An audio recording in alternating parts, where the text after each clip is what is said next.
Hello friends, एक बार फिर से आपका वेलकम है आर के मौर्य कॉमर्स क्लासेस में।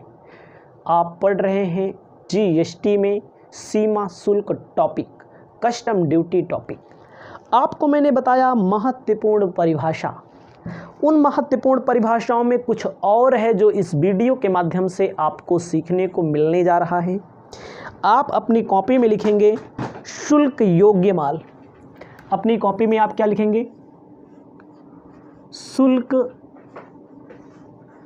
योग्य माल। ध्यान दीजिएगा, शुल्क योग्य माल। अपनी कॉपी में हेडिंग डाल लीजिए। शुल्क योग्य माल का मतलब क्या होता है आपको पता होना चाहिए। जो सीमा शुल्क होता है, क्या होता है? सीमा शुल्क होता है वह आयात पर लगाया जाता है और निर्यात पर लगाया जाता है। आयात का मतलब होता है जो विदेशों से सामान आता है। जिस मोबाइल में आप वीडियो देख रहे होंगे 90-95% लोगों के पास या इससे ज़्यादा लोगों के पास चाइना का मोबाइल है, स्वीकार करना पड़ेगा। तो इसका मतलब चाइना से मोबाइल आया है, आयात किया गया है। जो मोटरसाइकिल में तेल डलवाते हैं हम लोग, तो इसका मतलब क्या है?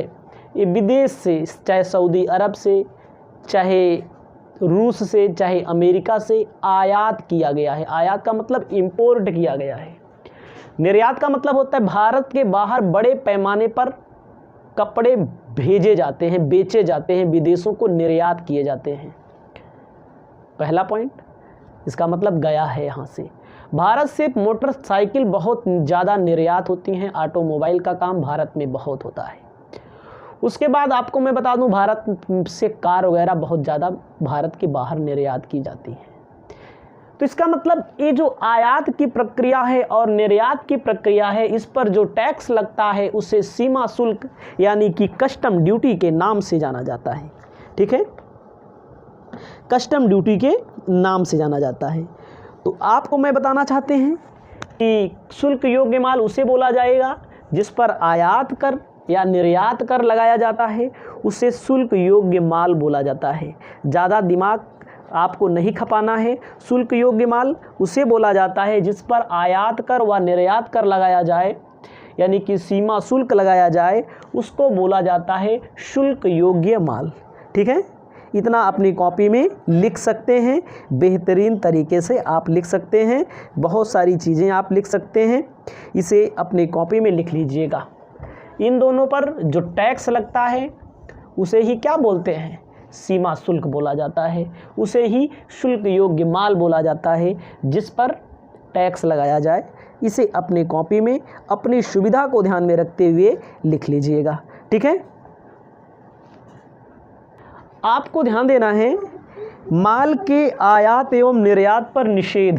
हेडिंग, कभी कभी सरकार के द्वारा माल के आयात मतलब जो भारत से बाहर से मंगाया जाता है व निर्यात पर निषेध। माल के आयात व निर्यात पर निषेध। निषेध का मतलब होता है जिस पर रोक लगा दी जाए। जैसे अगर किसी भी माल से भारत को असुरक्षा महसूस हो रही हो तो सरकार क्या करेगी? माल के निर्यात पर भी व आयात पर भी रोक लगा सकती है।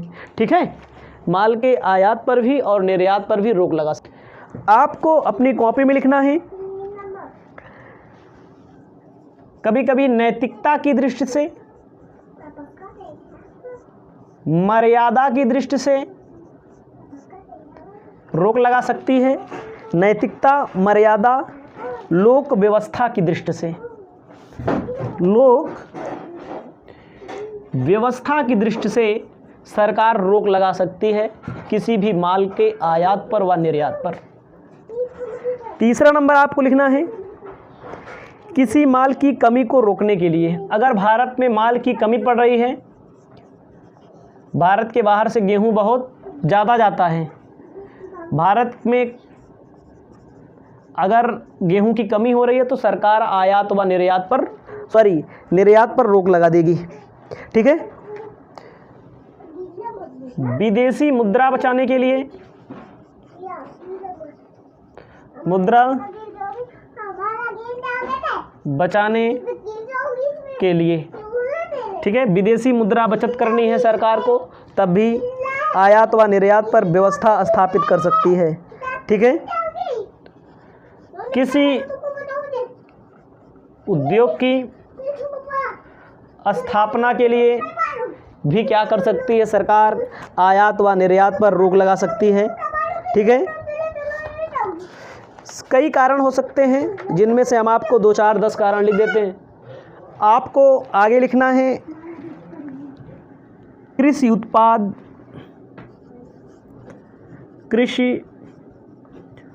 उत्पाद के आधिक्य को रोकने के लिए। नंबर 7वां नंबर आपको लिखना है माल की कमी को रोकने के लिए। तस्करी अगर किसी चीज़ की होती है तब भी आयात व निर्यात पर रोक लग सकती है। तस्करी को रोकने के लिए, तस्करी का मतलब क्या होता है, अवैध सामान भारत के बाहर सप्लाई किया जा सकता है, भारत के अंदर भी सप्लाई हो सकता है। अवैध का मतलब जिस पर सरकार की रोक हो। ठीक है। वन, मनुष्य एवं पशु पक्षियों की स्वास्थ्य के लिए या रक्षा के लिए सरकार आयात व निर्यात पर रोक लगा सकती है। ठीक है। 9वां नंबर आपको लिखना है गंभीर नुकसान से बचने के लिए, गंभीर नुकसान से बचने के लिए, ये सारे पॉइंट आपको याद होना चाहिए। धोखाधड़ी को रोकने के लिए, धोखाधड़ी, ठीक है, को रोकने के लिए सरकार क्या कर सकती है, रोक लगा सकती है। रक्षा के लिए यानी कि पेटेंट कॉपीराइट की रक्षा के लिए सरकार रोक लगा सकती है। इसे अपनी कॉपी में लिख लीजिएगा, ज़्यादा कुछ नहीं बताना है, उसके बाद आगे चलना है। आपको आगे लिखना है स्वतंत्र आयात किसे कहा जाता है। स्वतंत्र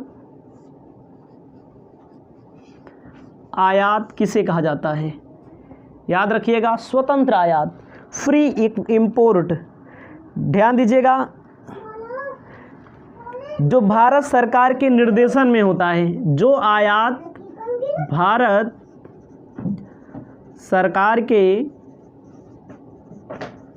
निर्देशन में होता है,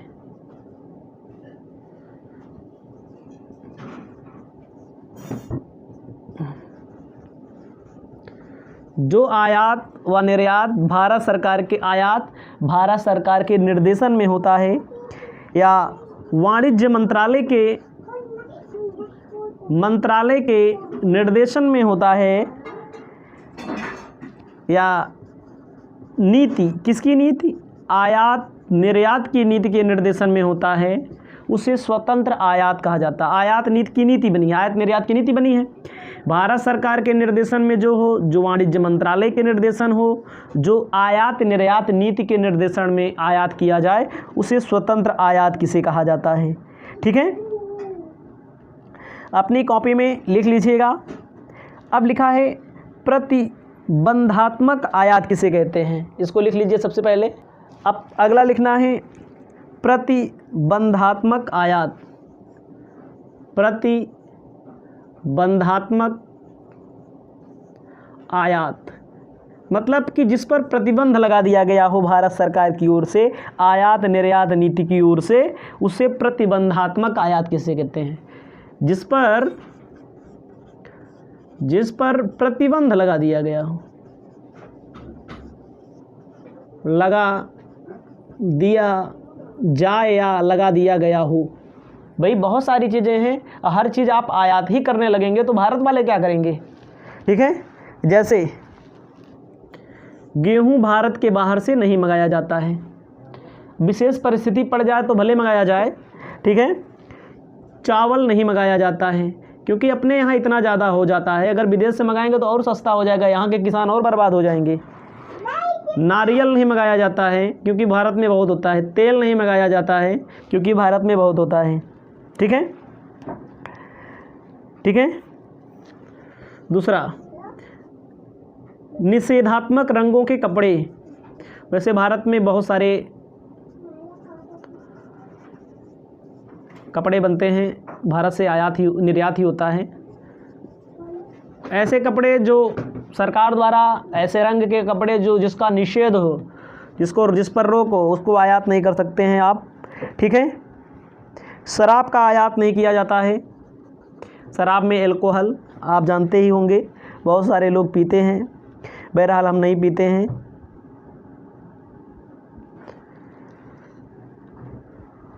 ठीक है,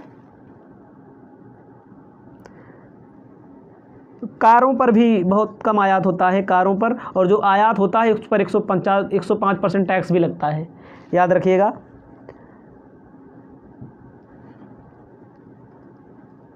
कार वगैरह बहुत कम आयात होता है क्योंकि भारत में बहुत ज़्यादा है। ठीक है, कुछ सामान ऐसे होते हैं जो मध्यस्थ संस्थान आयात करते हैं। मध्यस्थ संस्थान, हर व्यक्ति नहीं आयात कर सकता है, मध्यस्थ संस्थान आयात करते हैं। जैसे पेट्रोल के लिए इंडियन ऑयल, कौन? इंडियन ऑयल कॉरपोरेशन आयात करता है। हर कोई व्यक्ति आयात नहीं कर सकता, संस्था बनाई गई है। उसके बाद यूरिया को इंडियन पोटाश लिमिटेड।